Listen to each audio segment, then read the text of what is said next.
I think that, I think that BBC are still a bit stuffy because they get complaints and, they're a sort of government body, so they fear complaints. But live, no, anything, it's just, no. Well, when you go on the Golden Globes, a lot of time you are politically incorrect and hilarious, of course.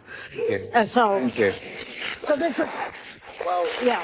Yeah, well, that's the thing about offence, isn't it? When people say they're offended, it's that, just because you're offended. In a no-holds-barred conversation with Joy Behar, Ricky Gervais dives deep into the changing landscape of comedy, political correctness, and the critical importance of free speech. Known for his sharp wit and fearless approach to tackling taboo topics, Gervais argues that comedy should never shy away from pushing boundaries. He emphasizes that comedy thrives on confronting uncomfortable truths and that trying to please everyone or avoid causing offense is a losing game.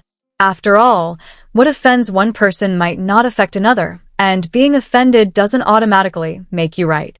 As Gervais sees it, humor's job is to challenge the status quo, speak to the realities of society, and make us think, no matter how uncomfortable the subject. In an era where people are constantly trying to avoid stepping on anyone's toes, he's calling for a return to fearless, unapologetic comedy that isn't afraid to stir the pot. 7 years, and this time he's taken on all of humanity. Please welcome back the fabulous and quite funny Ricky Gervais. So, before we get into what the special is about, the question everybody wanted me to ask you is, are you excited about the royal wedding? You can't even say it with a straight face. Am I excited about the royal family? Yeah. No. The royal wedding. No. I'm not excited about it. Listen, I've got nothing against the royal family, but I don't like any of that sort of frivolous nonsense. Right. Gossip. I actually know William and Harry. They've come to about 2 or 3 of my gigs. But no, I mean, it's on every paper all the time. Every news show. It's like, oh no, I'm not interested at all. I wonder, Thanks for asking. Just on the same subject, though, when I was in England trying to do stand-up there, you can't say anything about the Queen. They have a fit, and they won't laugh. Is that true when you do it? No, not anymore. Not my Well, house. it was then. No, I mean, I think that I think that BBC are still a bit stuffy because they get complaints, and they're a sort of government body, so they fear complaints. But live, no, anything, it's just, no. Well, when you go on the Golden Globes, a lot of time you are politically incorrect and hilarious, of course. Thank you. And so, Thank you. So this is, well, yeah. Yeah, well, that's the thing about offence, isn't it? When people say they're offended, it's that, just because you're offended, it doesn't mean you're right. In years, Gervais is back with his first stand-up special. This time, he's taking on humanity itself. It's bold, it's honest, and it's exactly what we need. Join us in welcoming back the hilarious Ricky Gervais, who's never afraid to push the envelope. Ricky Gervais opens up about the royal family and his approach to comedy. When asked about the British royal family, Ricky admits he's not exactly thrilled by the constant media frenzy around them. I know William and Harry have come to a couple of my shows, but honestly, it's just everywhere. It's about feelings, and feelings are personal. Some people are offended by equality. So what? So you can't second guess people. If you try and please everyone, you'll please no one. With comedy as well, I think you've got to deal with taboos and contentious issues, and sometimes you deal in irony, and some people don't get that. But, you can't legislate against stupidity, otherwise you'll be doing nothing. So if you're saying anything, you should polarise. You should polarise because everyone's different. So, but this year you didn't host, and do you miss the fact that this was the Weinstein year? Oh, I was salivating.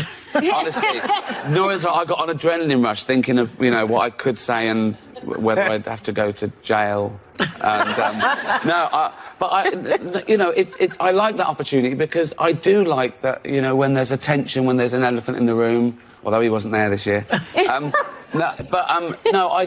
do like that because I do like confronting that because I think it takes the audience to a place it hasn't been before. And it can be a mutual backslapping, fest, fine, but don't televise it, because I'm not doing it for the 200 egos in the room. I'm doing it for the 200 million people watching around who aren't winning awards, who aren't millionaires, and who don't care about winning the awards. Yeah. Humanity, which we mentioned, is your first comedy special in 7 years, and you say that it's the right time for it, the subject matter. Wow. Yeah, well, I left it for 7 years, not on purpose. I was doing other things. I did a series, I did Derek, I did a couple of movies, and I pushed it back because I always thought that stand-up was like the second or third thing I did, whereas... For the papers all the time. I don't have much interest in all that royal gossip, he says with a laugh. Thanks for asking, though. Switching to comedy, Gervais recalls how tricky it can be to perform stand-up in England, particularly when it comes to making jokes about the Queen. In England, you can't joke about the Queen without people freaking out and refusing to laugh, he says. The BBC's a bit stiff too. They're always worried about complaints since they're kind of like a government body. But on stage, I just say whatever I want. Known for his politically incorrect humor, Gervais also has a history of pushing boundaries at major events like the Golden Globes.